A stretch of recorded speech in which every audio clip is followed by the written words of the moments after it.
3 días antes de Navidad en 2022, mientras las calles de Denver brillaban bajo un manto de nieve y suaves versiones de jazz de clásicos navideños flotaban desde los autos que pasaban, mi mundo se desmoronó silenciosamente con una llamada telefónica. Acababa de entrar en mi apartamento de una habitación cerca de Capitol Hill, agotada después de otro turno doble en la clínica comunitaria, con los dedos entumecidos, el aliento todavía empañado por el viento helado. Me quité las botas, me quité el uniforme azul marino y suspiré al ver la pequeña maleta junto a la puerta, ya empacada. Una bufanda verde pino estaba doblada encima y un puñado de regalos cuidadosamente envueltos, cada uno de ellos considerado e intencional, esperaban pacientemente a su lado como ofrendas silenciosas. Había recordado la nuez moscada, incluso había encontrado el tofe exacto por el que mi tía juraba. Había hecho todo bien de nuevo, esperando que este año fuera suficiente. Cuando mi teléfono vibró y Julian apareció en la pantalla, mi hermano mayor, respondí con una sonrisa automática. Hola, Jules. Pero su tono no era cálido, era cauteloso. Hola, Lena. Solo para avisarte, Marina viene a Navidad este año. Hice una pausa. Su nueva novia, que practicaba la sanación con sonido y una vez purificó la sala de estar porque mencioné que trabajaba en cuidados paliativos. Ella es muy exigente con la alineación emocional, continuó, y la energía que llevas de la clínica es un poco demasiado para ella, así que pensamos que tal vez este año podrías tomarte un descanso. ¿Lo entiendes, verdad? Nada personal. Miré las luces parpadeantes de mi árbol de la tienda de segunda mano, repentinamente atenuadas. Nada personal. Antes de que pudiera responder, mi madre llamó. Su voz era acero recubierto de azúcar. Cariño, solo queremos paz. Ya sabes lo sensible que es Marina. Si vienes, podrías hacer las cosas incómodas. Honestamente, si apareces, es posible que no abramos la puerta. Sin mentiras, sin omisiones edulcoradas, solo rechazo entregado con una sonrisa. No grité. No lloré. No supliqué que me incluyeran. Simplemente me quedé allí, teléfono en mano, mirando los pequeños regalos que había envuelto con temblorosa esperanza para personas que nunca habían hecho espacio para mí, personas que solo notaban mi ausencia cuando incomodaba su comodidad. Y este año finalmente dejé que ese silencio hablara por mí. Me moví lenta y deliberadamente, como alguien que dobla las últimas sillas después de un funeral invisible. Abrí mi computadora portátil e inicié sesión en mi cuenta bancaria. La transferencia automática para cubrir el impuesto a la propiedad vencido de mis padres cancelada. El silencioso depósito mensual en el fondo de inicio de Julian bloqueado. El plan de seguro de automóvil que había cofirmado para papá el año pasado cancelado. No estaba enojada, solo harta. Durante tanto tiempo había creído que si daba lo suficiente, me mantenía lo suficientemente útil, seguía apareciendo con guisos y calma, me ganaría un asiento en la mesa, no solo física, sino emocional y espiritualmente. Pensé que ser confiable me hacía indispensable. Pero en ese cálido silencio, rodeada de aire con aroma a canela y el bajo zumbido de mi viejo radiador, la verdad se asentó como la nieve. Nunca fui celebrada, simplemente fui permitida, hasta que no lo fui. Afuera de mi ventana, los primeros copos comenzaron a caer, suaves y seguros, amortiguando la ciudad en un silencio blanco. Miré a través del cristal y sentí algo sorprendente, alivio. No más esfuerzo por encajar, no más pedir, encogerme, andar de puntillas. No más pedir que me dejaran entrar. Esta Navidad no sería la extraña que presiona su rostro contra la ventana. No sería la casi suficiente que solo recordaban cuando había que arreglar algo. Solía pensar que esto era normal, como algunos niños recibían atención y cariño, mientras que se esperaba que otros funcionaran como muebles, estables, solidarios y silenciosos. Yo era la mayor, la prueba de práctica, como a mi papá le gustaba decir en las comidas al aire libre. La niña de prueba, la que tenía que ganarse el afecto a través de la utilidad. Mientras tanto, Julian, 5 años menor, era el bebé milagroso, el encantador, el soñador. Cuando no pagaba el alquiler para financiar el tercer intento de álbum de su banda, era ambición. Cuando yo hacía un turno extra en el hospital, lo estaba exagerando de nuevo. Recuerdo cuando pintó con aerosol formas abstractas en la pared del garaje a los 15 años. Mis padres lo llamaron arte apasionado. Se rieron. Dejé caer una cacerola 2 días después y recibí un sermón sobre el descuido. Una vez, en la escuela secundaria, llené una solicitud FAFSA y la dejé en el mostrador para que mamá la firmara. Incluso resalté dónde. Nunca preguntó al respecto. Cuando llegó mi carta de aceptación de la escuela de medicina, la traje a casa como un trofeo. La miró y murmuró, eso es intenso. Simplemente no te pierdas en ello. Luego volvió a picar apio. Y cuando Julian dejó la escuela por tercera vez para lanzar un podcast de sanación, organizaron una cena de bienvenida con velas y vino. Hubo globos pastel, incluso una foto enmarcada de Julian agarrando un pincel, todavía colgada en el pasillo principal como si fuera una reliquia sagrada. La misma casa que nunca me había organizado una sola fiesta de graduación parecía vibrar de orgullo por el hijo que no había tenido un trabajo estable en años. Una vez encontré uno de mis viejos cuadernos de bocetos allí, medio lleno de garabatos de los descansos del hospital, escenas garabateadas de atardeceres de Denver y manos de pacientes en medio de la recuperación, tirado en el contenedor de reciclaje debajo de los menús para llevar y los cupones vencidos. Cuando pregunté al respecto se encogieron de hombros, se rieron, dijeron que pensaban que era papel de desecho. Tal vez lo era para ellos. Tal vez yo también lo era. Seguí apareciendo durante la escuela de medicina, durante la residencia, durante los turnos nocturnos que pasé en habitaciones tranquilas donde la mayoría de los médicos no se quedaban, habitaciones llenas de fotos descoloridas, susurros de arrepentimiento y el dolor de ser dejado atrás. Por eso elegí geriatría. Me vi a mí misma en esos espacios olvidados, personas que habían derramado sus vidas, y ahora solo se notaban cuando las cosas se rompían en casa. Mi papel nunca cambió. Era la tranquila, la ayudante, la mano invisible que evitaba que las grietas se extendieran. Cuando el techo comenzó a gotear después de una tormenta de nieve y el seguro negó el reclamo, lo pagué en silencio. Cuando el trabajo independiente de Julian se agotó de nuevo, transferí dinero sin hacer preguntas. Cuando la cadera de mi mamá comenzó a bloquearse de nuevo y su fisioterapeuta dejó de venir debido a pagos atrasados, llamé, programé, cubrí, coordiné. Porque los amaba. O porque todavía creía que el amor era algo transaccional, algo que se ganaba a través del sacrificio. Nunca dijeron gracias. No necesitaban hacerlo. En su mundo el amor no se decía en voz alta, se asumía, se esperaba, como la gravedad o la luz del día. Y cada vez que entregaba un pedazo de mí misma, lo tomaban, no con malicia, solo ciegamente sin preguntar nunca cuánto me costaba. Durante años pensé que eso era lo que significaba la familia, ser invisible pero indispensable, como un andamio, esencial pero nunca el centro de atención. Pero esa noche, después de las llamadas diciéndome que no era bienvenida en Navidad, algo en mí se rompió. Me di cuenta de que el andamio no está destinado a sangrar por el edificio que sostiene. Estaba harta de ver mi vida encogerse para hacer la suya más cómoda. Si esta historia resuena contigo, aunque sea un poco, no olvides suscribirte. Hay más por venir. Y créeme, la siguiente parte es cuando todo cambia. Cuando Julian compró impulsivamente un nuevo juego de lentes antiguos para su proyecto documental y no pudo pagar su vuelo a casa para el Día de Acción de Gracias, le compré el boleto de nuevo. Me abrazó en la puerta, me llamó la mejor hermana del universo. Y para la semana siguiente se olvidó. Solo otro favor doblado cuidadosamente en el libro mayor invisible que nunca se suponía que debía reconocer. Nadie tenía que preguntar. Siempre estaba un paso adelante como un fantasma en el trasfondo de la maquinaria de sus vidas, arreglando, cubriendo, suavizando silenciosamente. Nunca vista, pero siempre necesaria. Nunca dijeron gracias. Tal vez porque la gratitud dificulta seguir apoyándose en alguien sin pausa. Me dije a mí misma que era más fácil así. La gratitud te hacía visible y las cosas visibles podían ser juzgadas o dejadas atrás. Así que desaparecí detrás de la pared de yeso de su comodidad, la viga oculta que nunca se rompió, hasta ahora. A veces, después de turnos de 12 horas en el hospital, me sentaba junto a la ventana con té de menta y me preguntaba cómo se sentiría simplemente ser vista. No por lo que podía resolver, o pagar, o mantener unido, solo vista. No como un plan B, no como un andamio, sino como Lena.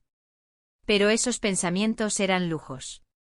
Y los deseos eran para los niños dorados con cuadernos de bocetos, no para las niñas con software de impuestos y facturas de calefacción. Así que seguí adelante. Llevé el budín de pan cada Navidad, el que les encantaba, y sonreí cuando preguntaron, ¿quién hizo esto de nuevo?, como si hubiera llegado flotando en una brisa navideña. Cuando el alquiler de Julian se quedó corto, transferí dinero sin decir una palabra.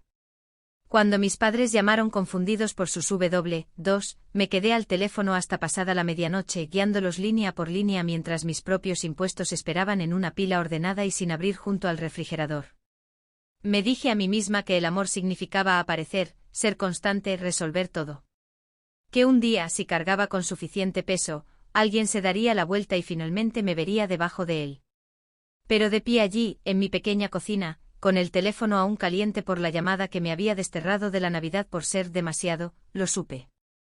No me verían, no porque no les importara, sino porque nunca les había pedido que lo hicieran. Los había entrenado para que no lo hicieran. Esa noche, con canela en el aire y nieve cayendo como absolución más allá de mi ventana, cogí mi teléfono. No para llamar, no para suplicar. Abrí mi aplicación bancaria, en silencio. Presioné cancelar. Los $8,000 que había estado enviando cada mes para mantener a flote su hipoteca, desaparecidos.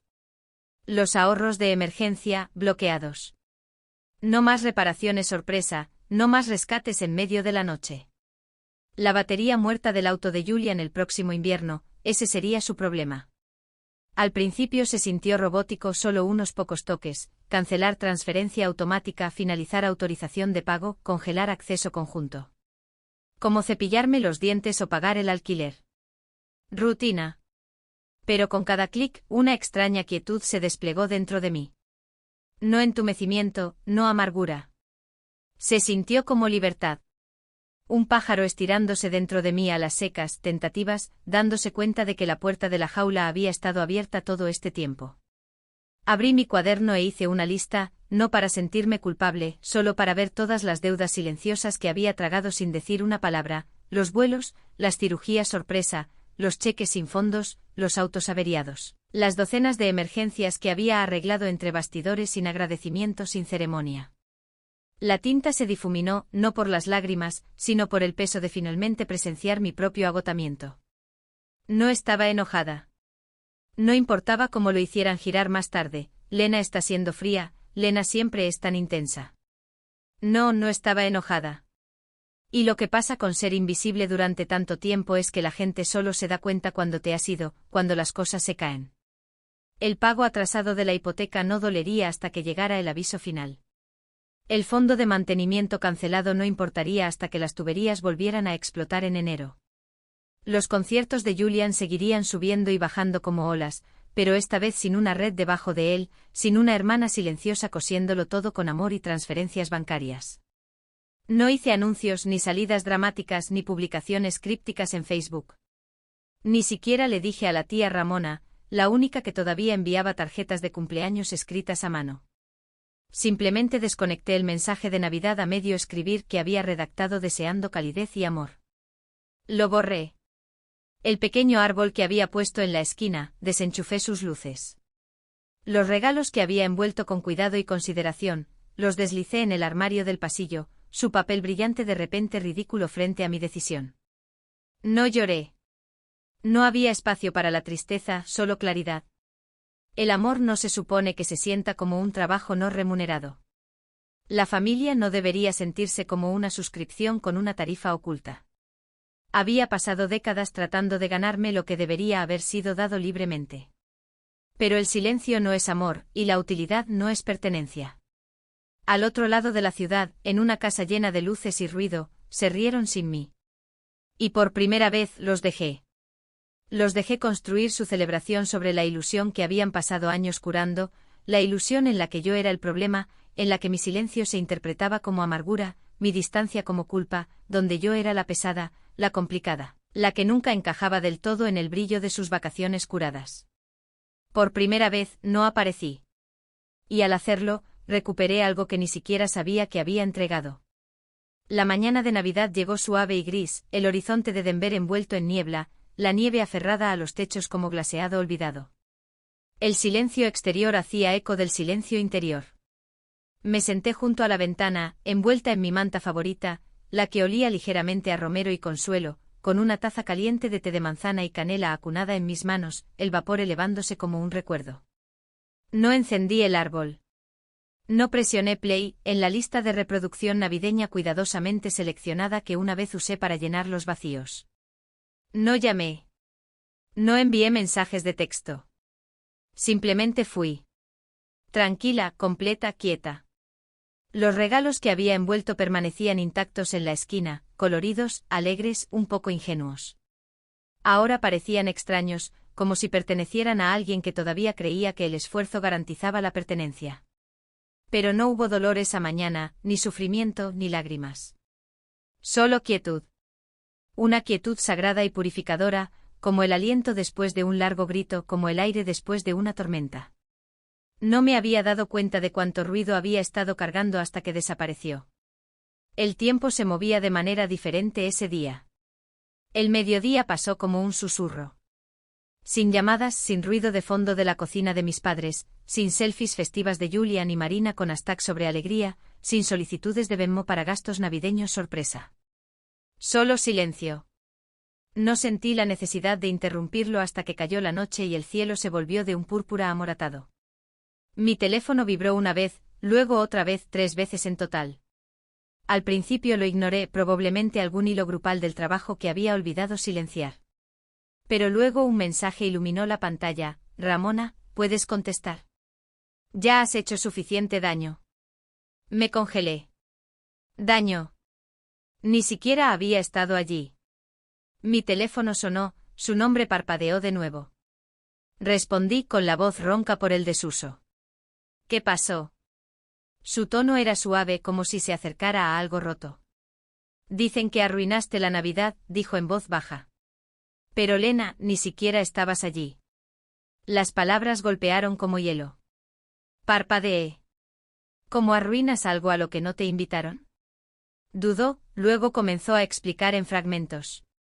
Aparentemente en algún momento después de la cena, Marina, copa de vino en mano, comenzó a admirar las fotos familiares en la repisa de la chimenea.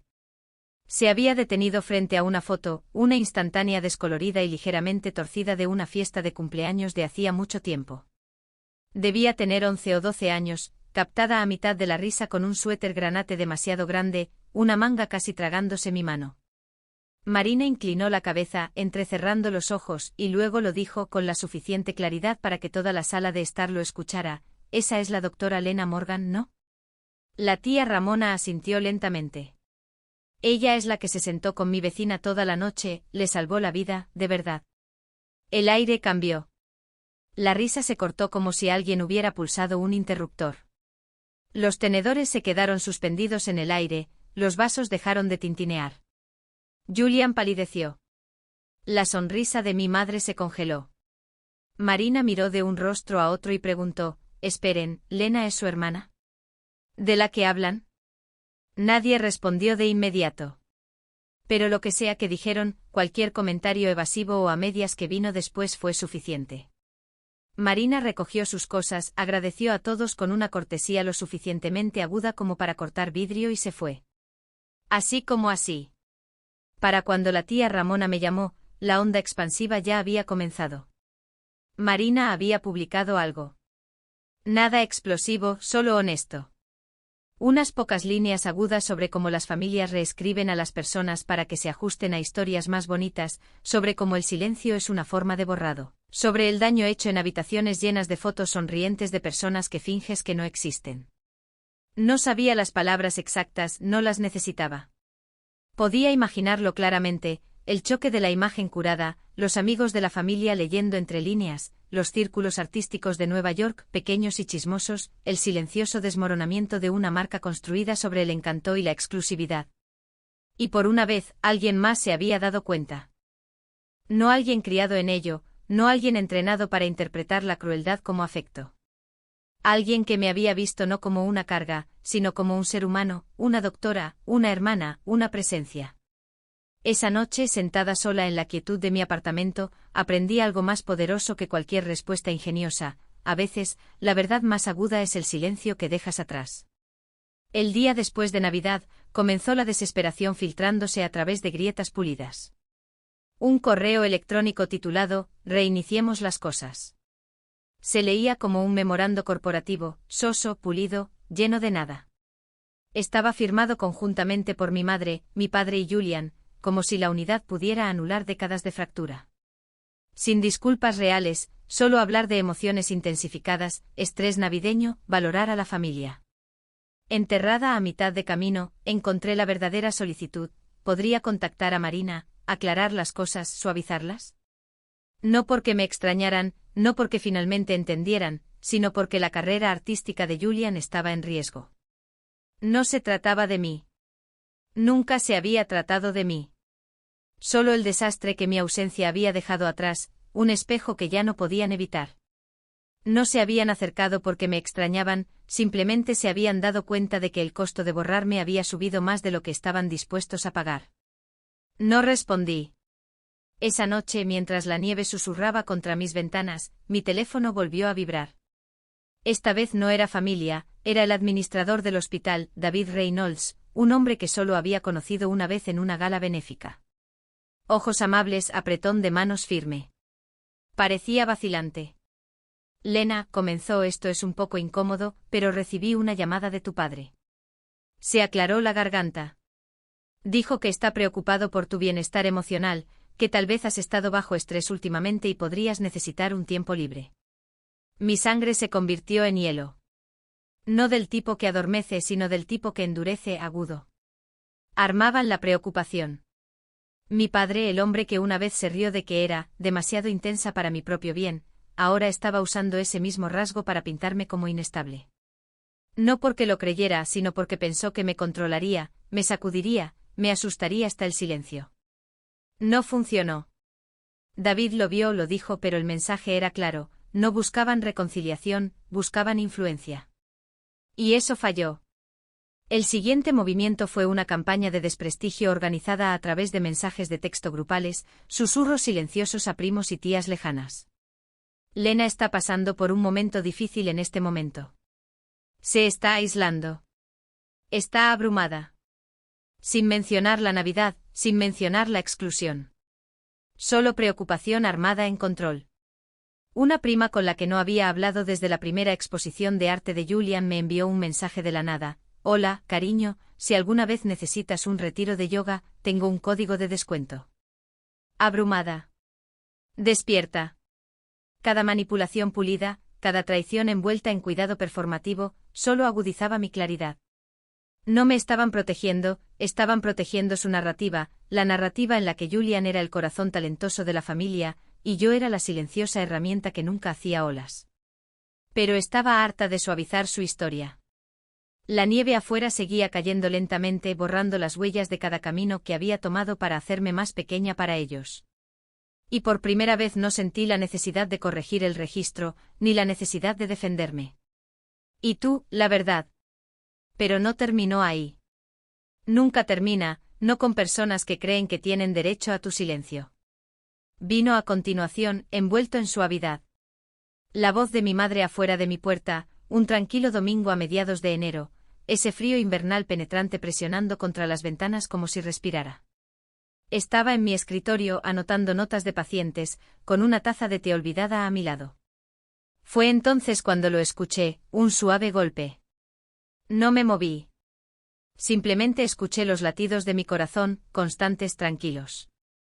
Luego me levanté, caminé hacia la puerta y miré por la mirilla. Allí estaban, mi madre, mi padre, Julian, abrigados con abrigos, sonrisas tensas, una disculpa perfecta enmarcada en la desesperación. No abriría la puerta. Todavía no. No sentía miedo, solo una tristeza distante y dolorosa del tipo que sientes cuando finalmente te das cuenta de que el barco de rescate que pasaste años esperando era solo otro espejismo en el horizonte. Abrí la puerta una pulgada, lo suficiente para que el frío se deslizara por la grieta y me picara la piel. No lo suficiente para invitarlos a pasar. Mi madre habló primero. Su voz era suave, practicada, recubierta de algo que pretendía sonar maternal. Solo queremos hablar, dijo agarrando su bolso como si pudiera contener todas las palabras correctas. No me moví. No sonreí. No me ablandé. Porque finalmente lo vi con claridad. No estaban aquí por mí. Estaban aquí por la versión anterior de mí, la que todavía creía que el amor se podía ganar, la chica que se doblaba cada vez más pequeña para meterse en los pequeños espacios que ofrecían. Esa chica ya no vivía aquí. El silencio creció entre nosotros, frágil y fuerte. Vi la mandíbula de mi padre temblar, un destello de irritación en sus ojos. Julian se movió de un pie a otro como si sus zapatillas pudieran levantarlo del porche por completo. Estaban incómodos. Después de un momento, les di la única palabra que importaba, no. Sin discursos, sin justificaciones, sin puentes construidos con mis propias astillas. Solo no. El rostro de mi madre se agrietó, parte confusión, parte incredulidad, como si no pudiera comprender que el andamio confiable en el que se había apoyado durante décadas finalmente se había derrumbado por elección. Cerré la puerta en silencio. No un portazo, no una declaración, solo un límite. La cerré con manos firmes. Afuera escuché el subir y bajar de voces apagadas, primero suplicantes, luego más agudas, teñidas de la frustración de personas que no estaban acostumbradas a que se les negara. Pero no escuché. Regresé a mi escritorio, me senté y envolví mis dedos alrededor de mi taza de té frío, dejando que el silencio me envolviera como algo sagrado. En el estante a mi lado estaba la carta enmarcada de Marina, la tinta ligeramente manchada, su letra presionada con intención y cuidado. La miré y por primera vez me sentí ingrávida. Pensé en todos los años que había pasado tratando de moldearme en una hija que pudieran aplaudir, en cómo había absorbido su culpa, su silencio, su negligencia y la había convertido en combustible para seguir apareciendo. Nunca estuve destinada a ser un espejo, nunca nací para reflejar su orgullo o absorber su decepción. Había algo más. Y tal vez, finalmente, eso era suficiente. No se fueron de inmediato. Escuché el arrastrar de zapatos, el murmullo de voces, la desesperación rizándose en los bordes. Luego otro golpe más suave. Lena, por favor, solo queremos hablar. Me quedé sentada, la carta enmarcada de Marina anclándome, mi té frío, amargo y extrañamente satisfactorio. Dejé que los golpes continuaran hasta que se suavizaron, luego se detuvieron. El silencio se asentó de nuevo, no vacío esta vez, sino lleno. Por primera vez entendí que el perdón no siempre significa volver a abrir la puerta. A veces significa elegir no hacerlo. A veces significa mantenerse firme mientras las mismas personas que te fracturaron se agotan contra el límite que finalmente tuviste la fuerza de construir. Un muro no hecho de amargura, sino de autoestima. Pasaron los minutos, tal vez más.